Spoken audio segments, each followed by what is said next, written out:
Several years ago, I made a video titled Our First Clownfish Babies, and it became quite a hit. In that video we followed the first few weeks of life for these adorable little clownfish, and many of you were captivated by their journey. I received a lot of questions in the comments about both the babies and their parents. While I did my best to answer them, I realized that there's so much more to show and tell. Today I want to take you on a visual journey into the world of our main tank, where the parent clownfish reside, alongside a stunning array of other beautiful fish and corals. What you see now is a view of the central part of our main tank, and I'm giving the fish their daily meal, always an exciting time for everyone involved. Dominating the scene is our beautiful Moorish idol, gracefully gliding through the water. Behind him is a vibrant array of diverse corals, anemones and sponges, each contributing to the dynamic ecosystem you see before you. This is what our tank looked like around the time of the baby clownfish. The beauty of marine aquaria lies in their constant evolution. They are living ecosystems, always changing with time. The corals in particular can grow quite large and need regular pruning, which significantly alters the arrangement of the tank year by year. In later videos, I'll showcase some of these changes, but first, let's introduce some of the beautiful fish you've seen swimming into and out of view. You most certainly could not have missed the queen of the tank, the blue tang, affectionately known as Dory, after the movie Finding Nemo. Her vibrant colors and playful nature make her a true standout. Our shy yet spectacular yellow tang has also swum into view a few times, adding a splash of sunshine to the scene. The lovely orange flame angel has popped out from behind the corals a few times as well, showcasing its brilliant hues. And take a look at that tiny cute yellow fish sitting on a coral to the right of the view. That little beauty is called a yellow clown goby, and it absolutely loves to perch directly on corals, making it one of the most endearing inhabitants of our tank. This fish is also very photogenic, often pausing in place for a good shot before darting off to the next location.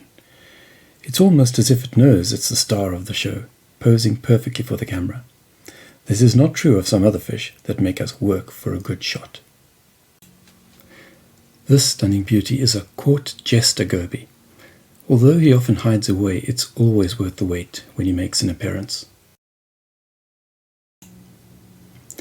Look at that face, a face only a mother could love, and yet he became one of our favorite fish ever. With his pasty pale grey colors and sedentary lifestyle, we affectionately nicknamed him Leak-It, which means the corpse. Despite his somber appearance, he was one of the most entertaining fish to watch, as he literally hopped from coral to coral, bringing his unique charm to our tank.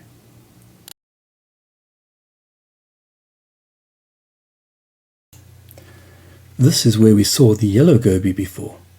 Now the spot is occupied by its cousin, the green clown goby. Despite its beautiful colors, this fish can be quite hard to spot, especially when it chooses a green coral as its background.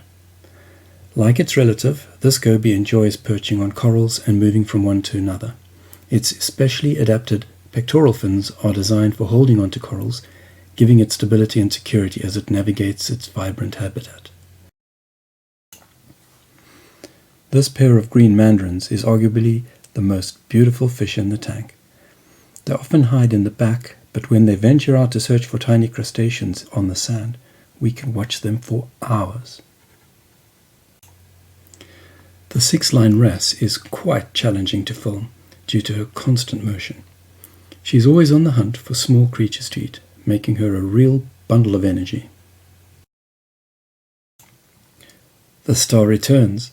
The yellow goby is so much fun to watch and film. She pauses for nice shots before swimming to the next scene, as if she's watching me and posing like a little actor. It's truly lovely to watch her in action. The coral she is resting on is called a Pavona leaf coral, which has such an elegant structure.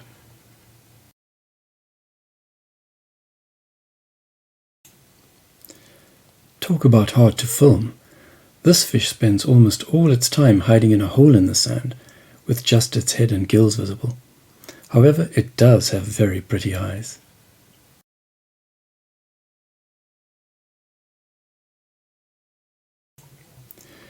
At the other end of the spectrum is the royal dottyback, an incredibly active fish that's constantly exploring the tank. Its vibrant purple and yellow colors make quite a striking combination, don't you think?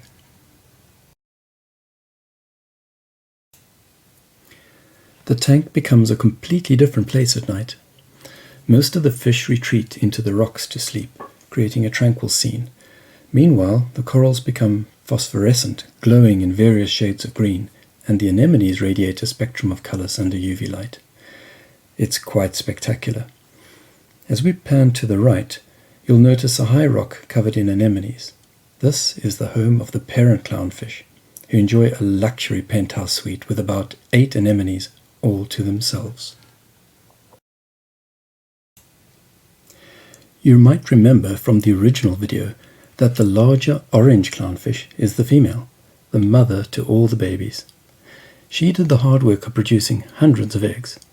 Her mate, the smaller black clownfish, then took over and cared for the eggs until they hatched a week later.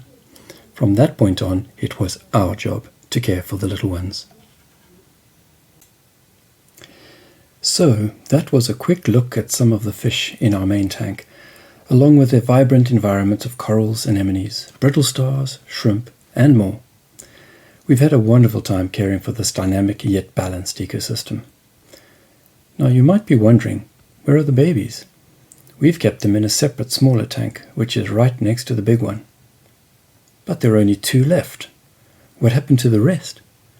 That is a story for another video.